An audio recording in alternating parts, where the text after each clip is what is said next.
Guys অবস্থা খারাপ হয়ে গেছে আমার। যাই হোক, কালকে গেছিলাম কার্নিভালে। যাওয়ার সময় অবশ্য ঠান্ডা লাগেনি, আসার সময় এতটা পরিমাণে ঠান্ডা লেগেছে যে আমি এখন জ্বর সর্দি সবকিছু বাদ দিয়ে বসে আছি।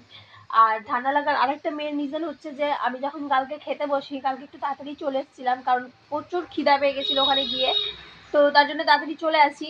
বাড়িতে এসে তাড়াহুড়া করে খেতে বসি, খাওয়ার সময় এতটা ঠান্ডা লাগছিল আমি তখন বুঝতে পারিনি যে পরে আমার এই অবস্থা হয়ে যাবে। খেয়ে উঠে আমি আমার বরকে বলছি কি তাড়াতাড়ি করে বিছানাটা করো না, আমি লেপের মধ্যে ঢুকবো। লেপের মধ্যে ঢুকে শুয়েও গেছি, তখন থেকে নাকটা কেমন ছনছন ছনছন করছিল। সকালবেলা উঠে দেখি ঠিক জ্বর সর্দি হয়ে গেছে। এখন বাজে বেলা 12টা, আর এখন আমি বসে বসে ফোন দেখছি। আমার কোনো কিছু করতে ইচ্ছা করছে না গাইস, কিন্তু করতেই হবে, কিছু করার নেই। আফটার অল এটা শ্বশুর বাড়ি। তো চলো আমি এখন কাজ বাজ করি। আর আমি একটা ব্লগও এখন এডিট করতে পারছি না কারণ গলাটা একদম ভেঙে গেছে তার জন্য। তো তোমরা আস্তে আস্তে সবকিছু পাবে। চলো টাটা, বাই বাই।